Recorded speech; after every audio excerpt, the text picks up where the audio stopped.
You know what I mean? Where do we get to be women? Where do we get to be punks? Where do we get castrated at? Where do we start feminizing who we are? You know what I mean? And this is what we have to start understanding. So you know what? I never really thought about that. I'm out there begging them to do something for me when they don't even like me. When they brought me here as a slave, when I was 3/5 of a man. You know, when they use the Bible to use anything. Oh, and by the way, I'm a Christian, so I'm going to use the Bible. When they use the Bible to try to oppress us, you know what I mean? Say, oh, it's okay to do because you're not human. Mm-hmm. You know what I mean? This is what we have to understand. You know, we got to get out of that mentality of trying to appease them. You know, they're never going to do anything for us. That's how we keep asking to. You know what I mean? But look out for the brothers. Look out for your own. And then start seeing how things start getting better. Yeah. But you know, the castration of the black man, as you guys mentioned, came from the Euro-American government, quote-unquote powers that be, right? Well, guess who's under that? The motherfuckers that we talking about, that are our enemies, which is the motherfucking cops. You understand? And we go down from the government to the motherfucking Fed, to the state, to the city, to the county. These motherfuckers are not our friends. And I'm gonna tell you honestly, it's not even personal. This shit is programmed into these cats. Like I said, when they take that oath, it is programmed to focus on us. Do you like? We don't even see situations where as the Orientals are getting killed by the police. We don't see situations where the Irish or the Italians are getting killed by police for nothing. We don't see that. So we must understand that they gotta be the enemy. Bottom line, it's not personal. This is systematic. This is systematic. Now, you had mentioned something earlier about you talking to your seeds. And I respect every brother here. I respect your viewpoints and everything like that. But when you said, yes, sir, things of that nature, for me, it hurt. Listen, I'm just going to say, I've been in the court system 3. Criminal, family, and with my job, right? I'm talking about a span of maybe 15 years. Never have I ever said sir to any of the judges. Even a black judge, I would not do it. And this is just from my personal, you know what I mean? Somebody mentioned Miss Dave, you know, I just, yes, yeah. Like, I just can't grasp that, you know. When I was in court many a times, you know, motherfuckers address these guys as your honor and sir and all this bullshit. On my life, I have never addressed it as that. On my life, I've never said yes to them. I said that is correct. Whatever they ask, whatever the fuck, that's correct. I'm totally against that. What I want to say, I don't know. I guess I want to say the white supremacy. I guess you know what I mean, because that's basically what it is. Because they see us as 3/5 of men, because they feel that we are less than animals. You know, they treat their dogs better than they treat black men, black people. You understand? Like, and this is well known. This is a fact. Kiss him in the mouth, have him in the car, drive with him. Yeah, sleep with him. You understand? Dog, well, they probably have a whole bunch of people out there. Michael Wilkins, baby. Yeah. Come on. And a motherfucker would kill somebody, a person. You feel me? And they hit him with one time. You know what I mean? It's more of a debacle, per se. You know, hey man, you know what I mean?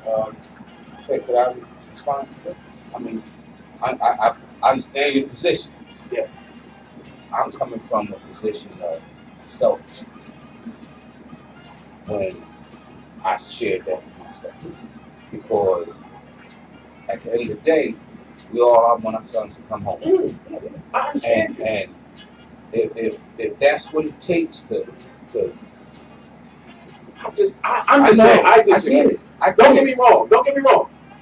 I'm just saying, for me, personally, I disagree. Because I don't, and this is just me once again. But that's why it's dialogue. And I respect you. Right. And everything you saying, and you know, I'm just saying for me, like even with my seed, like, you know, I think you had touched on it earlier, you know.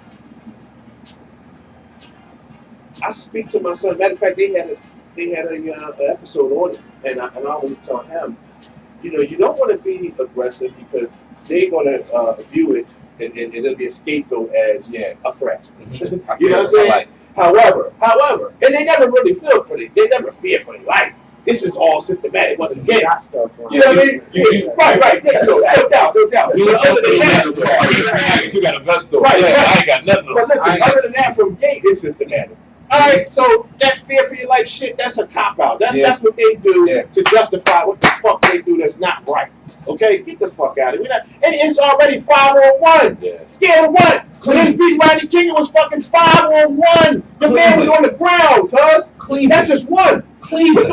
Listen, 137 shots into a car. Diallo, who was 41. I mean, come on, we go on and on. I'm just saying, so that's a motherfucking line of bullshit. It's a lot. That we as people accept it. It's a mixed line of bullshit. However, I would say this, back to the point, you know, I just, you know, I tell my team, like, you know, don't ever be aggressive. However, never show weakness. Never show them that they are superior, you are inferior. You understand? That's very important for us to teach our seeds because they are bullies. Once they see that, they pounce even harder. Yeah. You understand? Like, if you have a balance within it, and you're like, I'm not going to disrespect them. However, I'm not going to let them disrespect me. Hey, now they look at that, just like we saw that footage of the brother in the car. You know what I mean? That's when they say, I'm confused. I don't know what to do. You know what I'm saying? Now I got to think about it. When normally they don't think about it. They just act. When they see that black man in that car, that black man walking, they act. Man, let's get him. Let's fuck with him. They had the sister that was the dean. You know what I mean? Man, they fucked with her straight up, point blank. That's a black woman. Get her. Make them think. You know what I'm saying? And that's just my take. No, I mean, I've had situations. He's sitting in the car. I'm in front of my door. I'm about to go in the house. My man talking to me from my alma mater. And the cop pulls up and he starts to, you know, ID and everything. I'm like, all right, ID. And he starts asking us questions. I said, I need to know your badge number and name. And then he paused. He said, why you need to know my badge number and name? He said, why you need my ID? Make him pay. That's exactly what I'm saying. You gotta remember, the patrol are the street soldiers. I get that, but what you just said, like, this is what I'm speaking about. Make them think. Oh, show intellect. And that's what happens. You make them think because you have to have a balance with it. You can't be over the top. And that's already the key. However, if you're too passive, you're gonna get your really fucking way. I had an idea. Hold that thought, brother. Let's get to my man. My bad. Yeah, I'm gonna kind of weigh in on the situation y'all just speaking about. The way I look at it, I don't believe no human being should empower the creation to the form of a creator. And what I mean by like that, when you just come so mild and meek that you giving them God status almost. You know what I'm saying? Like it's like you giving the created creature just as you the creator type status. And like once you get as a human being, I know everybody's not like this, but once you get to this, nothing they can do to me. You know what I'm saying? And I'm not no wild, but I'm saying I'm not putting my tail between my legs. You're not gonna castrate me. We gonna have dialogue as men or whatever, and it's gonna be done like that. But like you say, you know what I'm saying? That's just my thing. And I know it's a maturation process for most. You know what I'm saying? That they gotta mature and understand their worth and who they are as a people, and that the things they're subject to is inhumane, basically. You know what I'm saying? So then I'll say, as far as my kids, you know, me personally, I would never teach my kids that. Like I would teach them to deal with them from a balanced perspective. But it's not gonna be no yes this, yes this, yes that, because one thing like what's lost is our African American tradition and legacy. We don't pass it down to our children. We automatically say, go get a nice job, go to school, get a job, integrate in America. Then when they get in their 20s, they're lost. I mean, everybody wants their kids not to be in the street, to have a good job and do this. But when you don't teach them who they are and where they come from, their legacy, their tradition, where we're great people. You know what I mean? We're exceptional in our legacy, our traditions that we forward and our whole struggles. When you don't explain this to your children, they grow up lost. They're just completely lost. That's why their relationship function with what they see on TV. They do this. It's like they have nothing's really grounded. All right, getting a job, and I got a good job. I went to school, and you get into them entities, and they try to castrate you there. You done did everything the right way. And I have a lot of my friends, like I say, I ain't gonna say we lost friendship, but like they went to college, got the master's degree, done this, do this, and they hanging on by a thread. Like everybody else, they didn't tell them about this other side of the game. You know what I mean? They wasn't schooled on that. Like, go to school and do this, and everything will be all right. And that's not the reality. You know what I mean? Everybody want their kids to come home, but if I had teenage kids, which I don't, but if I did, I'd be telling them to go to the street with Black Lives Matter. Like, you know what I'm saying? Go down to protest. You know what I mean? Go down. They gotta learn. You gotta be active. You know what I mean? You don't want no kids sitting home on playing video games all their life and doing not learning being a knucklehead. They just an airhead. You know what I'm saying? All they know is work and sex or whatever. You know, that's all you know. You're an airhead. You know what I'm saying? So I'm never gonna push my kids down that path and things of that nature. You know what I'm saying? Like we gotta teach our kids the importance of people who died and they sacrificed for us, so that they will follow in their shoes. But like people be scared to pass culture down. You know what I mean? Like, you know, just like people don't realize it. They look at Malcolm X, think he went to jail. No, his dad was in the Garvey movement. The Klan assassinated his father. His brothers and sisters in the Garvey movement, they was radical. His family, it was passed down to them. Ella Baker, it was passed down to them. Martin Luther King, it was passed down to them. You go on and on and on. The tradition was passed down to them, and they kept passing it. We got to get back to the kids, passing the legacy on our children so we can reclaim our heritage. You know what I'm saying? And I'll just leave it at that point. You know, I'm dealing with an issue right now where I put too much value on other people's opinion and not enough value in fact.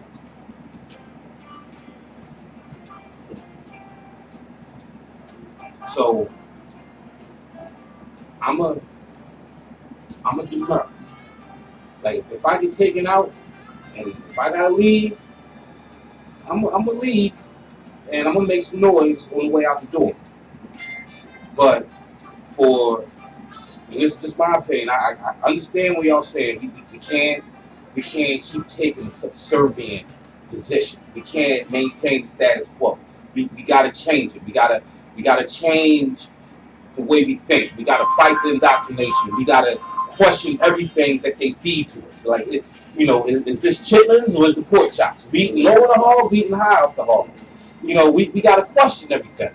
So, I get what you gentlemen say, but I like to pick and choose my battles. Is this a battle I'm going to fight?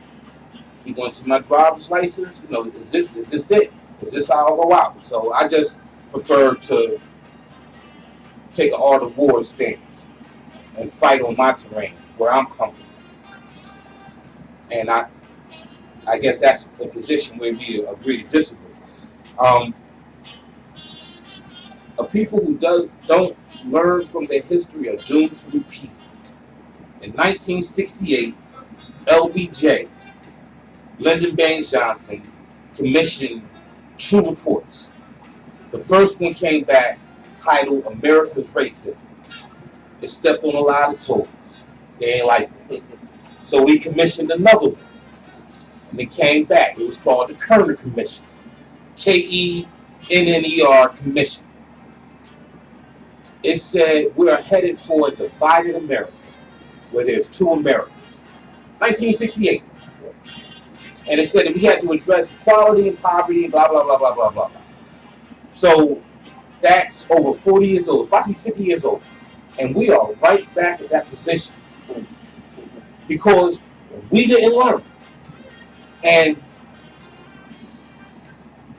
Brother Obadiah, you said, I don't consider myself to be insane. But if I keep doing the same thing over and over, but looking for a different result, Right? if you ain't insane, excuse my political correctness, you're a fucking retard. And that's where we are. And we're doing the same thing over and over. We don't march. We don't petition. And people are upset with Michael Johnson. But what Michael Johnson did initially was wrong, but as it plays itself out, he accelerated the conversation. Because we weren't talking about this. Politicians weren't talking about this. And we didn't mention it. But how do you blow a man up? How do you resort to a tactic of the enemy in this terrorism, which is a fictional enemy, which is an idea, and you want to kill ideas with weapons, with physical munitions? It doesn't work. You kill ideas with other ideas, with education. You don't kill ideas by killing people. It doesn't work like that. You feed into the ideology of your enemy. And so you bomb this brother. And before before we started filming, Brother Kareem, you mentioned that they used drones to get the ex-cop in California that went on the killing spree. And then before that, in 1985 in Philadelphia, you dropped a duffel bag with explosives on the roof with women and children. And then you let it burn. And then you said that we were still receiving gunshots. Who's shooting at you on fire? I mean, and then, brother, besides, you said this is the level of BS that you feed this. This is a line of BS as long as you play it. And you feed this BS after BS after BS. The way I was raised, I don't approach a cop. What black man approaches a cop? Reaches in the window, starts punching him, tries to take his gun. Michael Brown. And then after you shoot him, how is he still a threat? Are you going to provide any CPR, or are you just going to let him bleed out? Every incident they let him bleed out. Every incident. Man, tell no lies. Yeah. They're telling you from the gate. It always has been, always will be. The black man is a threat. Now, I'm gonna touch on something briefly because I'm going to get to my point. But you talked about blowing up the brother Michael Johnson. Correct me if I'm wrong, but I do believe that SWAT is heavily trained. They said he was cornered for this. Mm-hmm. They said he was cornered for this. So anytime you have one man up against a whole SWAT team, you need to tell me you can't figure out how to go in and get that brother. Bully. It's telling you from the gate. Nah, we scared of this cat. What happened to Siege? We scared of this cat. What happened to Siege? You just sit there and wait. You gotta eat. You gotta get home. He's one dude. He didn't carry all the equipment in there, did he? Food, toilet paper, toothbrush. No, this is a cat we gotta get rid of because we don't want him around. Mm-hmm. You know what I mean? Now, as far as you talking about people saying Michael Johnson, from what I'm getting, people really aren't upset with him because they understand why. Even police understand. Yeah. If you listen to police, he's not shocked. You know what I mean? Because he understands what now. He may not sanction it, but around America, people are not really shocked by this. They say, look, how much can you take before you rise up? But I just want to touch on that real quick. Nah, brother. Yeah. Why? Someone once said, evil prevails when good men do nothing. This is the point that I really want to make. We have, for a long time, allowed injustice and things to happen in our community, and we've sat by and done nothing.